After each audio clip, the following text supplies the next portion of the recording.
Welcome to the Pinfall Podcast. I'm your host, Liz. I'm joined, as always, by my special little co-host, Pepita. You can't see her. Sorry. Oh, I'm also joined by Mark. Hi. You can see him. We can change that, though. I mean, do you want to put Pepita in your chair, and then you can come sit on the floor over here? Yeah. And lick your hands, I guess? Yeah, sure. Is that what we're doing? Okay. Oh, god damn it. Did you not change the layout? I changed it, but I forgot to switch it from AEW to Impact. Now the Impact one is up. Aha. There he is. This is Impact, not AEW. You Surprise! fools. You idiots. Fucking dumbasses. You marks. What'd you think this was? AEW? Fucking nerds. Damn. Cold as ice. Cold as Impact. This is Impact. A little bit happened this Impact. We got number one contender for the world title. We got the debut of Kushida, who will be wrestling next week against Rich Swann. Not you. Unless you're Rich Swann, but in that case, you've changed a lot. The TV adds on a lot of different qualities. Surprise. We had a new tag team, kind of. VXT, which is Chelsea Green, Deonna Purrazzo. They're now going by Vexed, which I think was supposed to be their NXT tag team name. Before they got released. Or rather, I think before Deonna got released, because Chelsea was still in WWE back and forth. We also had an X Division title match between Diener and Mike Bailey. Oh, and also Vexed they're now the number one contenders for the women's knockouts tag titles for Emergence. We also had, what big stuff happened? That's kind of it with big stuff. In terms of just matches, Vexed versus Mia Yim and Jordan Grace. Diener versus Mike Bailey, as already mentioned. Madison Rayne versus Masha Slamovich, which was a squash. OGK versus Bullet Club. Bullet Club versus Losers. And then Chris Sabin versus Alex Shelley for the number one contendership for the world title. Got a problem with OGK? Honor No More is a bunch of losers except PCO. PCO is the only one who gets wins. You heard it here first, folks. Mark Cameron thinks that Honor No More is a bunch of losers. They literally are. And yet, they're like, PCO, the fuck are you doing? Meanwhile, he's getting wins. I think Honor No More's first win was last week. They don't win. And they don't do anything either. They don't even have a motive anymore. What are you doing? Yeah. Why'd you cover yourself? Using my camera. Oh. Sorry, I didn't want anyone to see me flipping the camera off frequently. No, my camera was dirty. It was driving me crazy. So Kushida appeared after the main event to stop Violent by Design from attacking Motor City Machine Guns. And then he will be fighting Rich Swann for a shot at the world title. I feel like that's kind of up in the air, but also maybe that match will be ruined by VBD. Oh, yeah, okay, I could see that. But I could also see them just giving the shot to Kushida, make a big pay-per-view out of it. Yeah, that's kind of what I was thinking. Although if it's next week, it's not for it can't be for a pay-per-view or an Impact Plus original. I don't know. I don't know, but yeah. So it's cool. Kushida's here. Yeah. He's on a little excursion in Impact while well, I guess not anymore since this was pre-recorded. Yeah. I don't know how long he's in Impact for. Like, I don't know how often we're gonna be seeing him, but it's cool. Glad to see he's I don't know. elsewhere, like making appearances. Getting to do stuff. Yeah. Getting to make some rounds that he couldn't while in NXT. Yeah. Getting to hang out with people that he couldn't while in NXT. Yeah. And now he's with Alex Shelley, former tag partner. Yeah. Maybe him and Shelley will like team up against Violent by Design. I was kind of thinking that would happen because like three of them, by design. The math checks out. While Josh sits at ringside eating popcorn. That's if Josh shows the fuck up, unlike today where Josh was like, oh shit, Violent by Design are attacking Sabin and Shelley. Let me run. Not to the ring, probably to like the parking lot. He didn't want to make a thing of it. Maybe he was playing the 800 IQ game and he knew maybe the goal of Violent by Design attacking Motor City Machine Guns was to lure out Josh. Maybe he's the sickness. And so by not coming out, he's not giving the bad guys what they want. Well, and he didn't have to run away from the TVs like that. Yeah, he got in his car and went home. He's like, oh fuck, I don't want them to see me. But also, like, Shelley's his challenger now. What does he care? Yeah, I don't know. I guess that's fair. It's literally, if he had not run away from the TV, I would have been like, oh, whatever. But he did. Or he saw and so that leaves me with questions. He saw Kushida came out for a little reunion, a little Time Splitters reunion, didn't want to interrupt. Sure. Or maybe Scott could have literally stopped him in the hallway and be like, don't you dare go out there. We have a thing going. Maybe. But yeah, it was a pretty fun show. A lot of time given to some of these matches, especially that last one, which I think it was like 28 minutes long. Yeah, it was that 30 some odd. Yeah, nearly 30. Yeah. You wanna hop into some news? Let's hop into some news. Let's talk about AEW news because AEW happened last night. First things first. Apparently, Chris Jericho was stretchered out of Dynamite last night. Why exactly? I don't think it's totally clear, but we do know that he broke his nose, which is not a reason to be stretchered out of a place. I don't know if I don't know if the stretchering was actually necessary or if it was a thing. I mean, in fairness, with a broken nose, that probably discombobulated him, and he might not have been able to walk straight.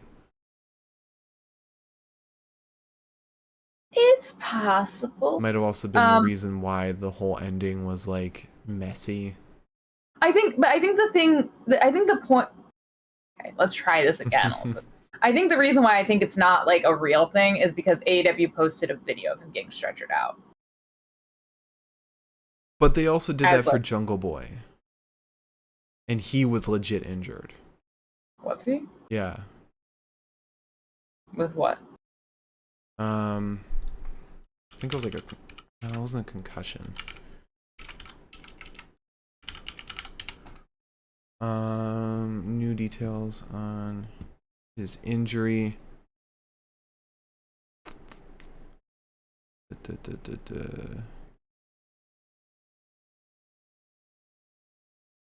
Let's see. I'm on Wrestling Inc. Mm-hmm. Oh yeah, it is a shoulder injury. Oh, well, that's also not really a reason to stretch somebody out. Yeah, so it could be like a because both reasons, both situations were like situations where you could stretcher someone out in kayfabe, with Jungle Boy taking the concerto and Chris Jericho landing in the barbed wire spider web. But doesn't necessarily mean that there was no reason for the stretcher, like in reality. You know, you got to be careful with your wrestlers. I you know what, actually, to be fair, I'm pretty sure at this point in time, Tony probably does want to be very careful with his wrestlers given the extensive injury list he's got. Yeah, and now that you have some of your injured wrestlers coming back, you gotta work some new protocols. Yeah. Also, if you enjoyed FTR's little promo last night, you can now buy a shirt on what I believe would be Pro Wrestling Tees. Yeah. There's a shirt on Pro Wrestling Tees that says "Fight like an 8-year-old girl," with a little heart that says FTR in the middle of it, like a little love heart. And 100% of the royalties are going to be donated to the American Heart Association. That's awesome. Yeah. Which I thought was really sweet. So yeah, you can check that out at PWTs. Also, if you enjoyed watching Two Dimes beat the shit out of Ricky Starks, and by that I mean he got the shit beaten out of him, not Ricky. Cole Carter is apparently under an AEW deal, according to sources, according to Fightful. Carter was under an AEW deal following the match that he had. Hi. Good for him. Still begs the question, like, this is not going to get out of my head. What happened to WWE? Maybe he, like, stole something from somebody's locker, and they're like, hey, that's not cool. We've got to release you. Something. I don't know. It's so weird. It's like, it's the combination of him getting released, them saying they'll hire him back in the future, and then being picked up on a contract with AEW. Like, what happened? And it also doesn't help that AEW and Tony Khan have specifically stated they're not in the business of development. They're not trying to build up new wrestlers, and Two Dimes is, Cole Carter is somebody that was in development in WWE. Yeah. Listen, I don't know what Tony Khan's doing. He'd be good as like he'd be good on Ring of Honor as like a, mid-card guy. Maybe that's it. Yeah, maybe. I'm excited to see what this Ring of Honor deal is like. Speaking of Ring of Honor, what a wonderful segue. We're really segueing the shit out of this. Also, the cat, like, put her little paws on me, meowed, and then started licking my arm. So I don't know what's going on down here, but I'm a little scared. Just see her, like, fly out of the air at my face as retribution from last night.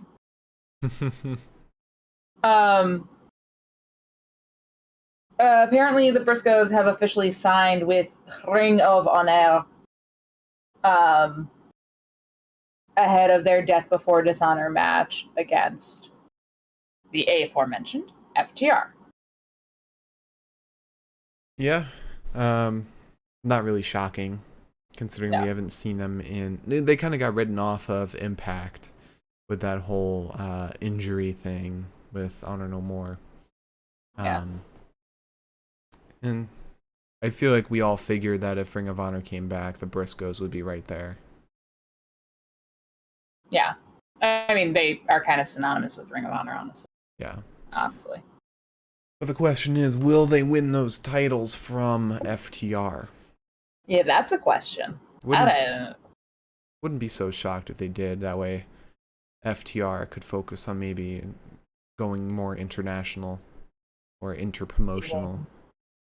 Yeah, getting the AEW tag titles. Well, they said they wouldn't pass up an opportunity at the Impact titles and the NWA titles. I hope that they get every title but the AEW title so that they can just be like, heh. Yeah. I mean, Fuck. Tony Khan did say that their, like, Bucks versus FTR was never really in the future. Like, that wasn't ever part of the plan. Also in other news, John Moxley has signed like a sponsorship or signed. I don't know why I said signed. He is in sponsorship with a non-alcoholic beer brewery. Apparently this place is called Athletic Brewing. According to Wrestle Talk, Moxley had been trying to get the partnership going for some time, and they've officially confirmed the deal. Yeah, it was at some media call. I think it was for Forbidden Door, where he was like drinking it during the scrum, and like had a box of it, and then he was in like a promo with them recently. Yeah. So that's good for him. Yeah. And then in other AEW news, there is more speculation about Kenny by God Omega. According to the one and only Dave Meltzer, he's apparently hoping to be at All Out. He doesn't know if he's going to be, but that's like the goal.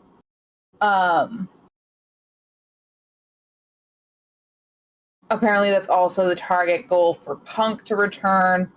But I really don't see that happening, so I don't know where Meltzer's coming with that. Because a broken foot, something that, like, yeah. Well, actually, Punk has been out for a little while now, hasn't he? Punk left before Forbidden Door, which was June. Let's see. The passage of time will lose me. Let's see, CM Punk, injury. Do you have a date that he left? Oh, injury date June 1st. June 1st. Okay, so it's been over a month now. I don't know jack shit about foot injuries or feet breaking, so I don't know any time frame. Yeah, I don't know. I just, in my opinion, I always thought that it was like one of those things where, like, when you're as old as Punk is and you break your foot, it's not the same as if, like, you were like a 12-year-old breaking their foot. Yeah. Because your bones aren't, like, moving and grooving quite the same. Mm-hmm. So, I don't know. I'm not a fucking doctor. Anyways, into some WWE news. Apparently the WWE and Kevin Durant have gotten into the Premier Lacrosse game. The Premier Lacrosse League apparently got a financial backing from the WWE and Kevin Durant. I don't know, I guess we're including Kevin Durant because, like, he's like a notable person, but guess so. I I'm gonna be honest. The sports market is currently quite saturated in America. I don't quite see lacrosse breaking through, but you know what? Maybe they can go where MLS couldn't. Maybe. And then the last piece of news that I have is just something I thought was interesting. Vera McMahon apparently is maybe changing his gimmick. Oh?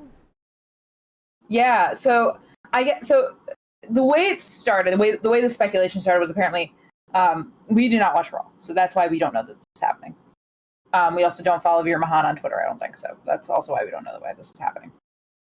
Apparently on Raw, according to Wrestle Talk, Mahan appeared on a backstage interview with Sarah Schreiber. Schreiber asked a question. Mahan looked, as Wrestle Talk put it, provocatively at the camera, and then looked back at Schreiber, tried to scare her by saying boo, smiled, and then left, which sounds unhinged, honestly. Not the point. Apparently, The Miz then wanders in, says that it seems like Mahan's into Schreiber, which is a really weird way to draw that line, but again, whatever. And then the USA Network Twitter tweeted something very similar. So now, if you don't watch Raw, Mahan's been like this like scary, big, mean guy. But of course, they have nothing fucking for him because he beat up Dominic Mysterio. So what else is there to do? Yeah. And apparently, Veer Mahan, I guess, according to Wrestle Talk, they said up until this point, Mahan had been presented to us as nothing more than an angry brute who never spoke. And fans were actually quite disappointed about this because it's clear from his social media that he's capable of more than that. Which, again, we wouldn't know. But apparently he said in an interview, the world hasn't seen my other side yet. Yes, we're trying to show the world that Veer Mahan isn't just a scary guy that walks around in the ring.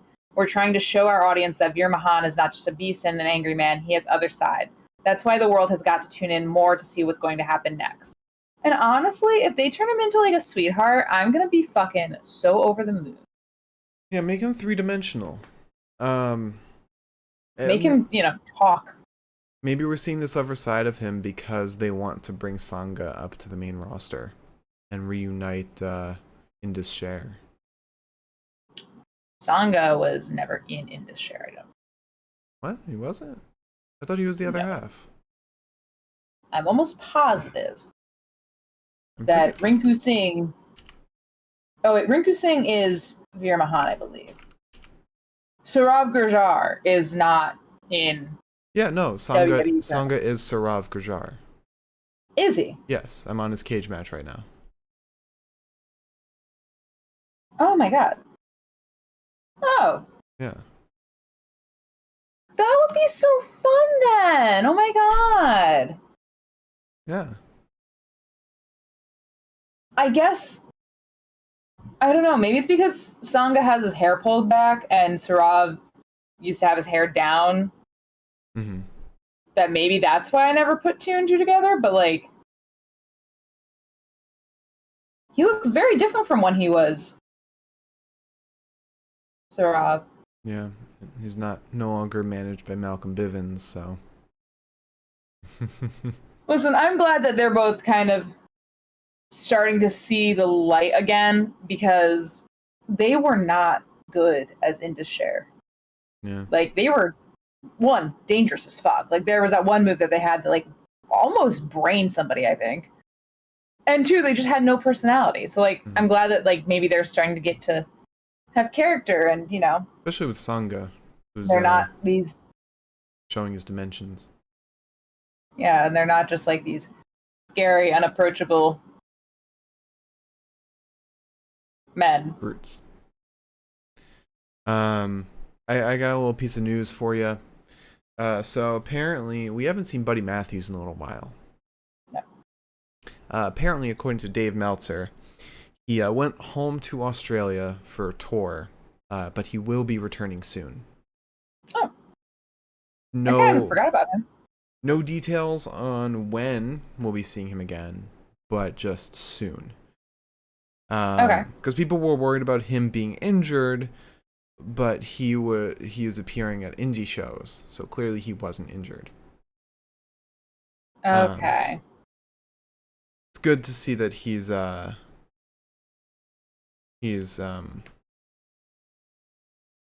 injured, and will be returning to AEW soon. But speaking of returns, we're in a Figure 4 on Wrestling Online. Adam Cole is confident he'll be coming back soon. Because he's been out since Forbidden Door for a concussion, which that's an injury you never want to play with. And always want to make sure you have full recovery from that. But Adam Cole said on a podcast, the GameSpot's Wrestle Buddies podcast, he said he's confident that he'll be able to return to the ring soon. He said, I'm doing okay. I'm definitely on the track to recovery for sure. I have a great team around me that is helping and just making sure that I'm taken care of to the best of my ability. Talks about how he was banged up and how recovery has been for him. But he's feeling very good. So we'll see how quickly that comes and if it will coincide with Kenny coming back.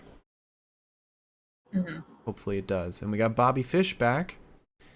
So that the Undisputed Elite's kind of rounding out. We just need Kyle to give a report. Yeah. All right, so let's talk about today's Impact Wrestling. So we started off today's Impact with Vexed. Is it Vexed? Vixed? I think it's Vexed. Okay.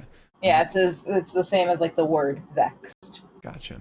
Vexed versus Mia Yim and Jordan Grace. And Vexed is Chelsea Green and Deonna Purrazzo's new tag team name.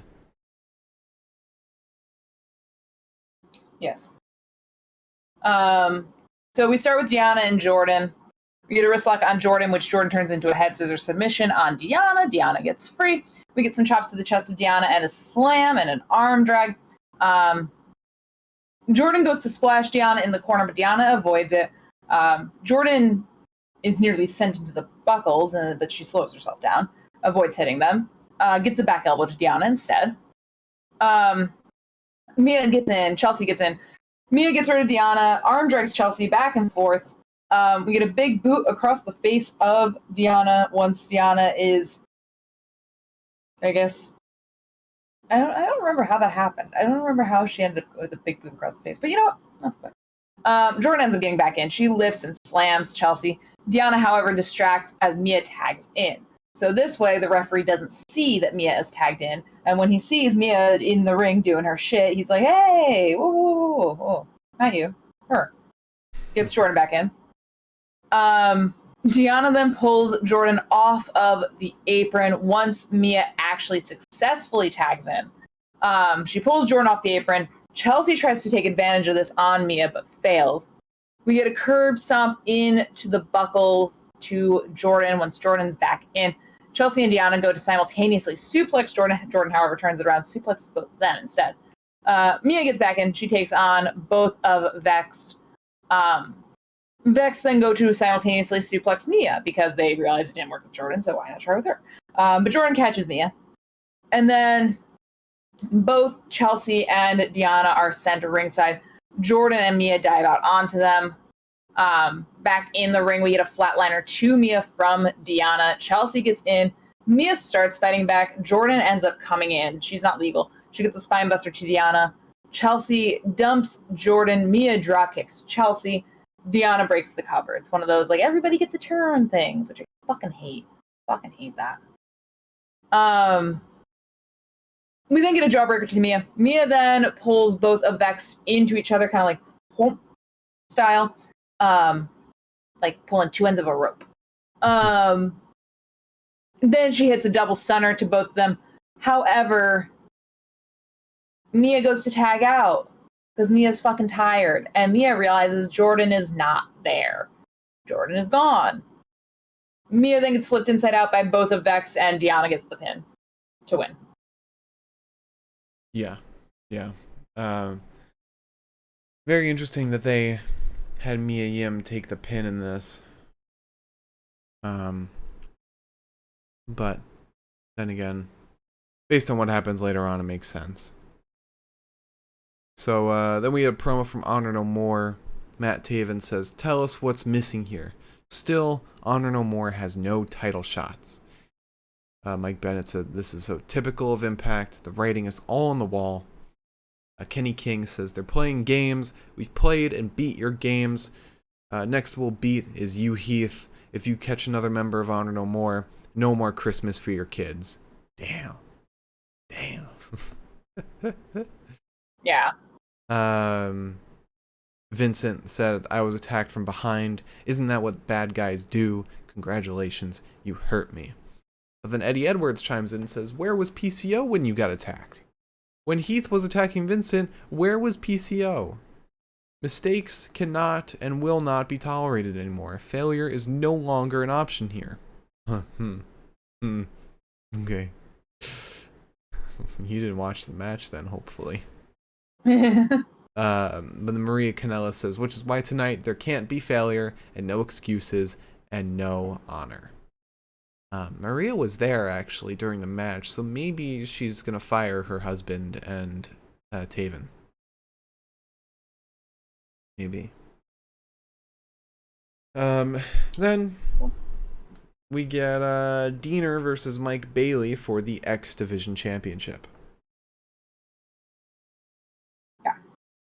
So Diener, pretty quickly off the top of the bat, wants the Diener DDT, but Bayley drives him into the corner. Bayley also, though, goes for Ultimate Weapon, but Diener avoids that. Bayley, however, lands on his feet. Thank God. It would be horrible if Bayley landed on his knees and his shins on a difficult part of the apron or something like that. Anyways, we get a drop kick to the throat of Diener, and then a Boston Crab to Diener. Diener gets free. We end up watching Bayley chase Diener around until he gets caught in the ring apron and is attacked by Diener. Then Diener gets yelled at by the ref for an extended period of time while Joe Doring takes his sweet fucking time staring at Mike Bayley and not attacking him. Finally does attack him, but still, he spends a lot of time just like looking at him like, hey there. It's like, what the fuck are you doing? Checking him out? He's got a wife. Diener, however, gets Bayley shoved into the corner, back in the ring, beats him up a little bit. Bayley, though, gets his rapid kicks in. He gets a twisting shooting star press, but it's not enough. Diener then loads Bayley onto the top turnbuckle, hits him with the modified power bomb by, like, yanking him off. Diener then pops to the apron, sweeps the leg of Bayley as Bayley goes to follow him, and then Bayley goes for Ultimate Weapon on the apron. And Diener avoids it. And by God, I feel bad for those shin bones and that patella. Yeah. Mike Bayley takes those goddamn things for granted. You must have thick-ass shin pads. Oh, you would hope. You'd hope that they're almost as hard as the fucking ring apron. Then we get a big back elbow to Bayley, though, and a flipping neck breaker, but Bayley gets the last laugh with a moonsault off the ropes, landing on Diener, kind of slowing him down. We get a PK to Diener, and then some double knees, and Diener goes for a sneaky pin. He tries it. He does. But Bayley gets the Ultimate Weapon to win. Not sure. I wouldn't have gone for it a third time, honestly, but, you know, more power to him. A little bit of news to drop in. It's real quick. Apparently, Bray Wyatt changed his bio. It's very interesting. Oh. It's a quote from Vincent K. McMahon. It says, "Begin again, kid. It's what you do." Is this really now the time to be quoting Vince? Like, Bray, I get it. You went through some shit, but, like, I don't know. So, after that, we had a promo with Vexed and Gail Kim.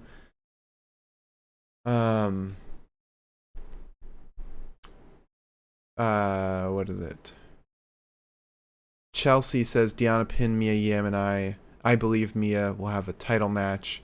Deanna says I should be put in the match. Yeah, Chelsea agrees, says that she should be number one contender, but Gail says you are. Both of you are number one contenders for the Knockouts tag titles. And so they will be facing Rosemary and Taya at Emergence for those Knockouts tag titles. We then get a Violent by Design promo. Eric Young says, "You tried to prove you still belong, but you proved you still have a sickness." Diener says, "We do not." Eric says, "There's one of two options. Either you have the sickness or you revile the sickness." Diener says, "We revile the sickness." Eric says, "If you truly revile it, then prove it by eliminating the sickness." What is the sickness? Is the sickness being a face? I think the sickness is having a little bit of love in your heart. A little bit of kindness in your soul. Okay. I think that's the sickness. We should keep track of whoever they go after whenever they're told to eliminate the sickness. This time, it's Alex Shelley and Chris Sabin. There's a lot of paths you can go down with that. Could just be being a face. Could also be being an Impact original, or like being an old TNA guy. But at the same time, Eric Young is one of those guys. So it's not him. He's not sick. But anyway. After that, we had Madison Rayne versus Masha Slamovich. Yeah, which you could call a match, I guess. Madison tries to kind of plead her case. She gets her mask ripped off by Masha. She gets slammed by her neck to the ground, and then she gets hit with a snowplow. Which, when you say it like that, actually sounds really fucking funny. Gets hit with the snowplow.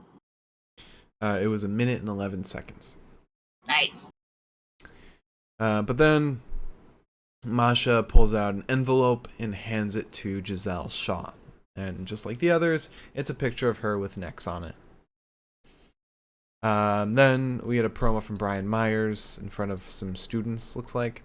He says, there's a lot more to this title than matches. It's about social media. Bhupinder Gujjar walks in, says, you keep saying I have to earn an opportunity. You don't want to face me. I think you're scared. Myers says, I can't fight everybody, so you'll face Vincent for a shot at the title.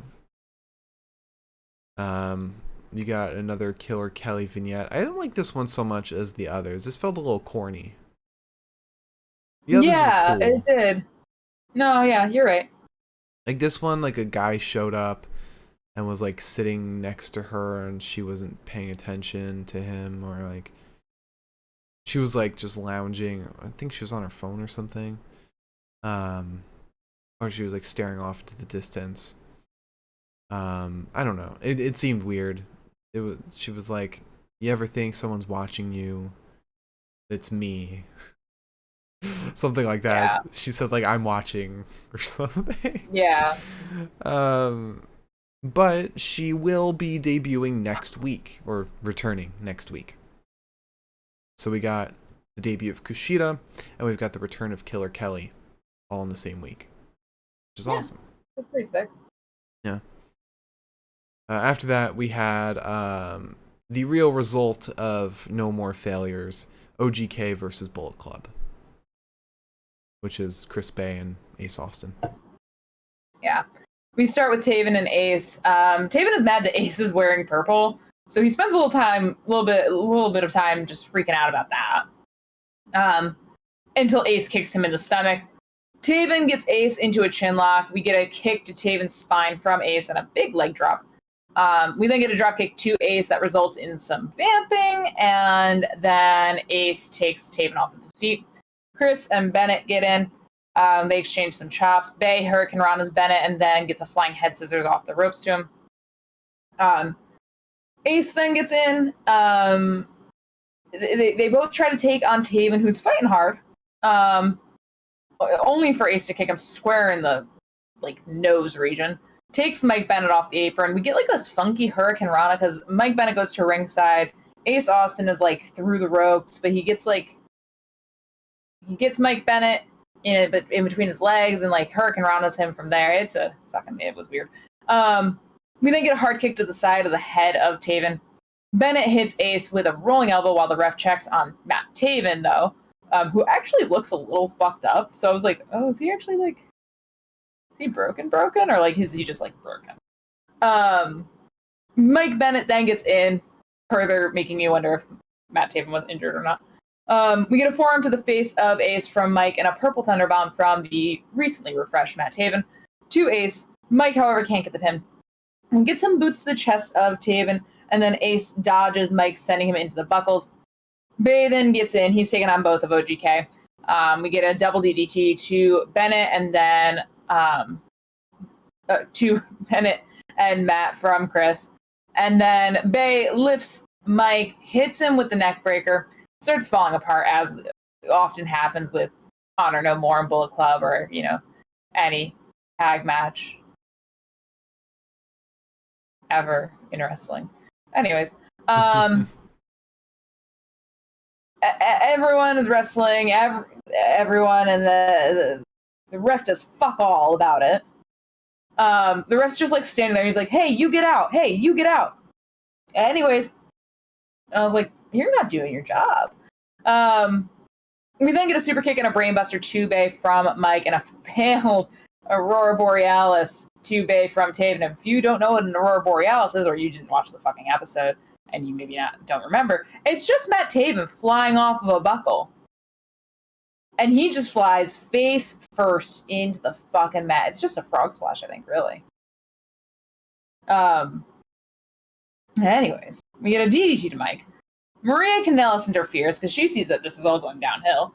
Taven then low blows Bay. And you think, okay, this is where it ends. They finally get their win, and, you know, maybe somehow this, like, translates in. And then Heath comes out. And he gets... It's like a flatliner or something. It was a neck breaker, I believe. Oh, was it? Yes, a neck breaker to Mr. Taven. And then Heath quickly scurries out of the ring before the ref can notice that he was there. And meanwhile, he's wearing like lime green underwear that's like half sticking out of his pants. And I'm like, how do you miss that?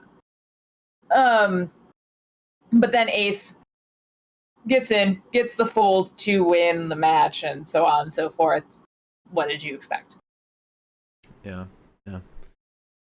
It's like when Heath runs away, you just hear fading in the distance, running through the crowd. I got kids. It's like a weird bandit riding off into the sunset. Then we have an interview with Macklin. He's asked if he's worried about Sami Callihan. He says, worried about Sami? Everyone else is, not me. He's a master of mind games, but he's predictable. I don't play games. I was bred for war. I was always one step ahead. To me, this is war. Sami then teleports behind Macklin. Whole brawl ensues through the hall, but Moose comes out of nowhere and ambushes Sami. They both take down Sami, but he teleports away. I gotta say, Sami Callihan's gimmick is kind of the dumbest thing I've seen. I think it's fucking hilarious, honestly. He's just like a normal dude with the ability to teleport for some reason. Like, why? I think that's what makes it so fun, though. I wish there was like a site that could tell you like what their gimmick is. Like, what's the specific label? Yeah, like, has he written a description for his gimmick? Let's see, Sami Callihan, Wikipedia. Oh, he has a Wikipedia page. God, yeah, there's. I wish there was something. But alright. I was in WWE for 3 years. Interesting. Under the name Solomon Crow. Oh, yeah. 2012 to 2015. He's in NXT. Yeah. Alright. So, after that, let me get back to my notes. We had a promo with Rosemary, Havoc, and Taya Valkyrie.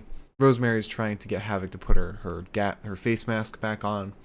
Havoc says, no, it's ugly. I don't like it. And this is after they found Havoc in the Undead Realm, where she is now Jessica. Rosemary's like, you put it on when you go to battle, so put it on. Havoc's like, go to battle? What is this, Game of Thrones? Taya says, when Havoc lost to Masha, she didn't want to be Havoc anymore. She's just Jessica. Havoc had walked away before that and comes back wearing a fur jacket. Rosemary says, we don't have time for this. We have a title match with Vexed at Emergence, and you two are playing with fur coats. We then get Josh Alexander and Scott D'Amore backstage. Scott says, Sabin vs. Shelley. That's some big stuff. Josh says, this is a locker room full of killers, so I've got a list of people I want to fight. He lists off some names. Rich Swann's one of them. And, speak of the devil, he walks in. Says, when I was champ, it was some of the best times in my life. When I lost it, I lost my mojo. I never got an opportunity to regain that title. So let's make it happen. Scott says, I've been watching, and you do have your mojo yet. You do have your mojo back. But up next is Sabin versus Shelley. But if you want a shot at a shot, Rich Swann versus Kushida next week. And then we get the main event, Chris Sabin versus Alex Shelley. Yes, and this is one of those matches where, like, normally I kind of complain about, like, oh, I didn't have anything significant to take a note on for a little while, but, like, this was one of those matches, but, like, in a good way. Yeah. We grapple a lot for a while. There's a lot of submissions, a lot of respecting your fellow man, a few pinning attempts. Eventually, Sabin goes to chop Shelley, but Shelley gets a chop of his own instead. We get a neck breaker to Shelley, and then a punch to the back of the neck of Alex Shelley. And this is when kind of Sabin starts taking over a little bit in the beginning here. He gets this funky full body like submission stretch where like he's got like Shelley like racked over his back more or less. We then get a chin lock on Shelley, but Shelley gets up, knees his way free, and when he knees his way free, he's actually kneeing the bad knee of Sabin, which is like surgically repaired. Sabin then gets a knee into the stomach of Shelley, snaps him to the ground. We get some shots to the stomach of Sabin and then a drop kick to the left knee of Sabin. And then we just start targeting that knee. We get him into, like, we go to commercial break, we come back, and he's in, like, this knee lock. And Sabin's looking like he's hurting. We end up getting a rolling elbow to the face of Shelley, but Shelley starts attacking the elbow of Sabin. So now we're going for another joint. Twists it, falls with it. Then he gets a... I don't even like know how to describe what this submission looked like. It was just a wild, like, twisting Sabin up like a pretzel, like using his arm to pull his knee in a certain direction. It was fucked up. We then get a hard chop to the chest of Shelley. Like a hard chop to the chest.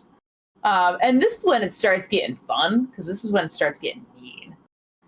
Shelley starts attacking the elbow of Sabin again. Sabin then does exactly what you do when your sibling fucking pushes you just a little too hard. Like, I think anybody who's ever had, like, especially an older sibling, there's a point in time where your older sibling will, like, kind of pisses you off just enough and you hit back a lot harder. Because you're feeling all this, like, pain and all this rage and you're like, fuck you. And then you slap them. I don't know. Maybe that's just me. But anyways, Shelley then Sabin starts just fucking teeing off on Shelley, just kicking the absolute shit out of him.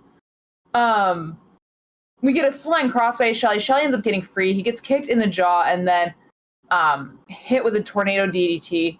But Shelley just won't fucking stay down. He goes for the cradle shock. Sabin sneaks away. Gets a mule kick to the knee for his troubles, though. And then Shelley fucking twists Sabin's legs around themselves. Like, goes like ICU, kind of like eye to eye kind of bullshit. And then hits Sabin with like a double dragon screw, for lack of a better term. And then it gets like scary because Shelley goes to like lift Sabin up, and I think Sabin was supposed to land on his feet. But Sabin didn't. Sabin landed on his forehead. But from the angle we first got, it sure fucking looked like his whole goddamn noggin. Yeah, he was like, it wasn't a belly to belly suplex, but it was like kind of the same bump as a belly to belly, where he fully rotates over, landing on his torso. But he didn't rotate enough and landed straight on his cranium. But I think he caught himself, so... He definitely landed more towards the front of his forehead, I think. I saw his hand also propped himself. The way that his head bent afterwards, it was like, okay, I get it. But it was fucking scary. I didn't... And they were like, let's watch that again. I was like, let's not! What if we didn't? We then get a pump handle to Sabin, though. Shelley goes for something more, but Sabin fights back with a standing enziguri, and then a flying kick that takes both men to the mat. We get a German suplex to Shelley and a super kick to Sabin. Shelley wants sliced bread, but Sabin doesn't go, and we start exchanging super kicks before a clothesline from Hell, Michigan from Sabin to Shelley. Sabin goes for cradle shock, but Shelley denies it, gets the sliced bread. It's not enough. Shell shock is not enough, but the Motor City stretch is enough. And I have, like, no Wi-Fi whatsoever on my laptop right now, and it's kind of making me a little crazy. Not my personal laptop, obviously, but my laptop that, like, I take notes on or read my notes from. Interesting. Yeah, sorry. So yeah, that was a hell of a match. Really fantastic match. But after it ends, it's no peace for the two of them. Violent by Design comes out and attacks them both. They're the sickness, it looks like. But Kushida comes out for the save after it seems like Josh is going to come out. Kushida comes out with a very cool walkout. It's very fun.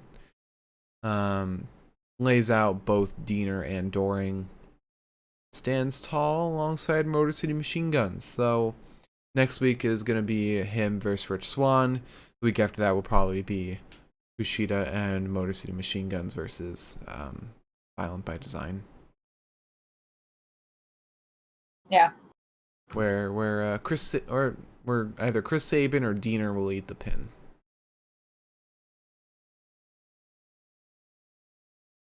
Probably Sabin.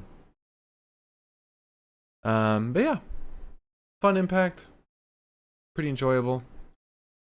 Stay tuned, everyone. We have, after our bests of the night, we're doing our predictions for Death Before Dishonor, which is coming up this weekend. We should be doing a recap on Sunday, but follow us on Twitter at Pinfall Podcast to stay in the know on if that plan's changed. We'll still be doing our predictions, and even if we don't cover it, we'll count them as we would otherwise. But if you have a question for us after the predictions, leave them in the chat now so they're there when we move on. If you're watching on YouTube, leave a comment. We'll get to it in the next podcast.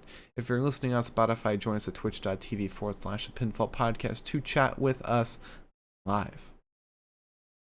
All right, and finally, before we get to the best of the night, let's give a quick top 10 wrestlers in kayfabe right now. So wins, losses, all that shit across every promotion in professional wrestling, every televised wrestling match. So starting off at number 10, the winner of 2022's Best of Super Junior from New Japan Pro Wrestling, Hiromu Takahashi. Number 9, the current Ring of Honor World Champion, Jonathan Gresham. Number 8, the GCW World Champion and the interim AEW World Champion, Jon Moxley. Number 7, from Dragon Gate, Naruki Doi. Number 6, from Dragon Gate, Dragon Dia. Number 5, the Super Asia Champion from Gato Move, Valian Aki. Number 4, from Dragon Gate, Yuki Yoshioka. Number 3, also from Dragon Gate, Kaito Ishida. Number 2, the King of Pro Wrestling Champion, New Japan Pro Wrestling, Shingo Takagi. And number 1, also from Dragon Gate, Kota Minoura. Alright, let's talk about the best of the night, shall we? Yeah. You want to talk about promo of the night? Yeah. Don't know if there is one. Kind of all sucked. Honestly, I kind of want to give it to fucking Macklin and Sami just because how much that made me laugh. Yeah, sure. I mean, I'm not gonna fucking argue with anything else, really. Every other promo was like short, kind of corny, typical wrestling promo stuff. The brawl with Sami was different from the rest. All right, wrestler of the night. You ready for your top? You ready for your 3 picks? Three choices for wrestler of the night? Yeah. So Mike Bailey, Chris Sabin, or Alex Shelley? Chris Sabin. Really? Chris Sabin, okay. Alright, I'll go with that. Alright, and finally, let's talk about match of the night. Where the f is my match of the night? I mean, there's no contest. Match of the night with a 9 out of 10, Chris Sabin versus Alex Shelley. Yeah. Yeah. Absolutely. It was a fantastic match. Absolutely fantastic. Alright. You ready to do some predictions? I am. I'm hoping that I can do it on my laptop here because I don't really want to have to fight God to do it on my other laptop right now. Fair enough. And for those of you that are new with predictions, new to our predictions, we pick who is going to win each match, and for every incorrect prediction, we do a dab of hot sauce, and whoever has the most correct predictions will be dubbed the Pinfall Podcast Prediction Champion. Right now, Liz is desecrating that championship. She put a hat on it. She put lips on it. It is desecrated, and it needs to be brought to its former glory. And then whoever is the champion deals out a punishment to the loser. So, all right, let's begin. Let's begin. Let me pull up the card here. I think this is, and I think more matches might be announced on tomorrow.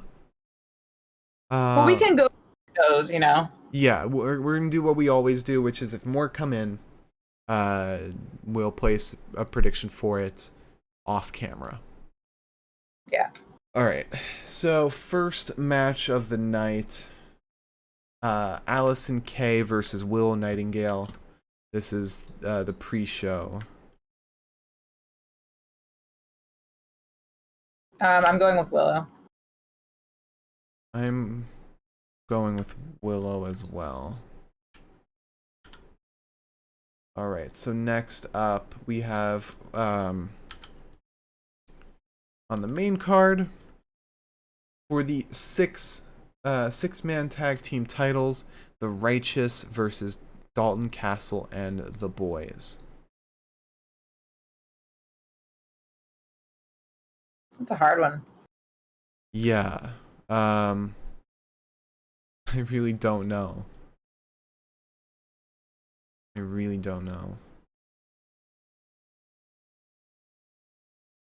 gonna say Dalton Castle.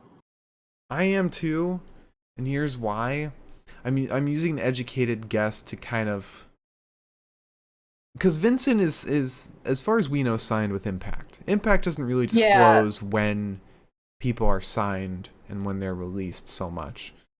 But as far as we know, he's with Impact. Dalton Castle, we've seen him on AEW. So they might just have this match happen just so that they can transfer the six-man title onto an actually signed AEW / Ring of Honor talent. Yeah. Because I think Bateman's also with New Japan, right? He is? I believe so, yeah. Yeah, so they're kind of all over the place. Yeah. Alright, so next up we have for the Ring of Honor Women's World Championship, Mercedes Martinez versus Serena Deeb.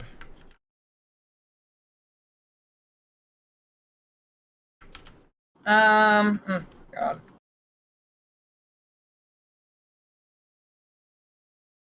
I think I'm gonna go with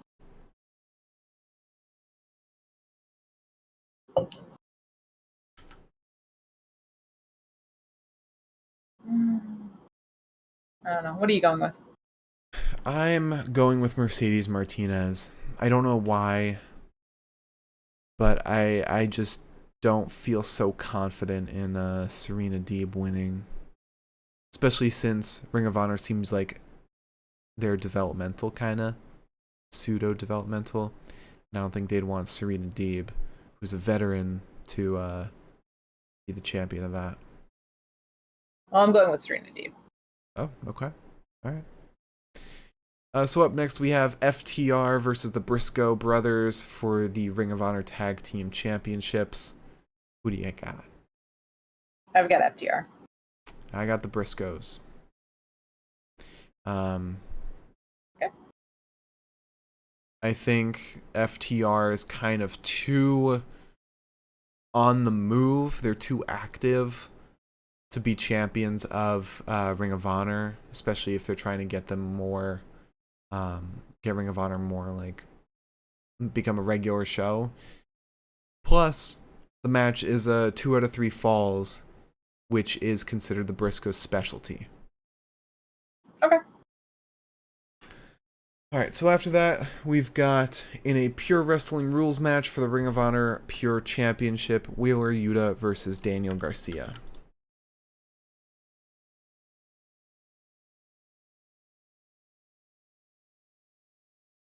I think I've got Wheeler.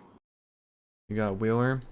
I've got Wheeler Yuta 2, but I'm putting my DQ card on that.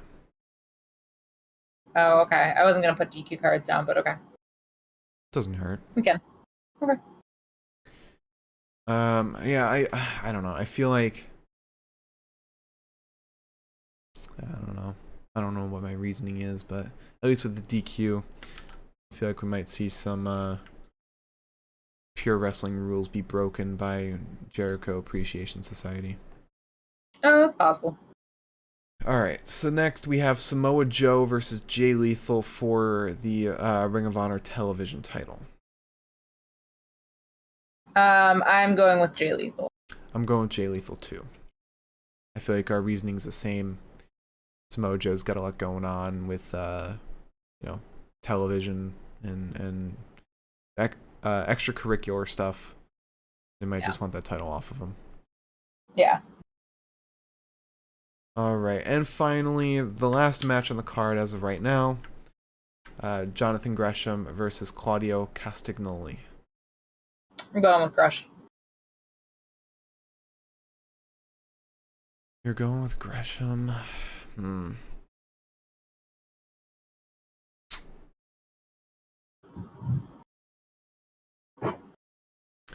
going with Gresham too, I guess. Okay. But this is like the thing is, I can't see Claudio getting a clean loss here. Like, it doesn't make sense to me. Yeah. I think it's going to be a dirty match, but I think it's going to be Gresham. Oh yeah, because he's heel now. He's a heel now. Okay, yeah. I'm going with Gresham too.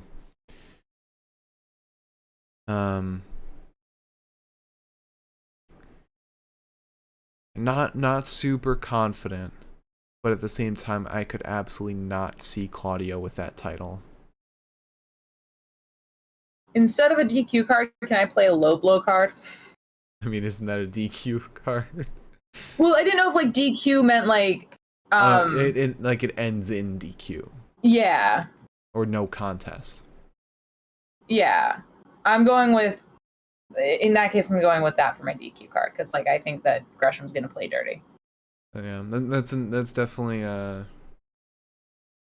good choice for that. The only reason I didn't put it there was because I don't know if they do that for the main event. I feel like they would. Maybe. And I also wonder if they're gonna announce the next challenger for Gresham in that same moment. Which I'm really curious who it's gonna be.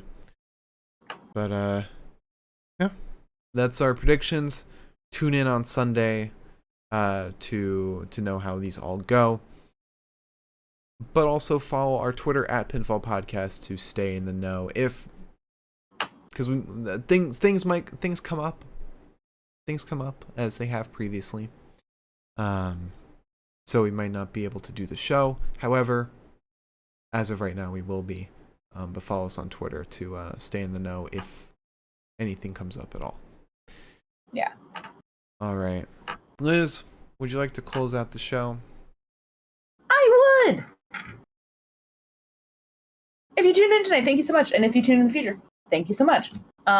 Hopefully these episodes will be up on Spotify very soon.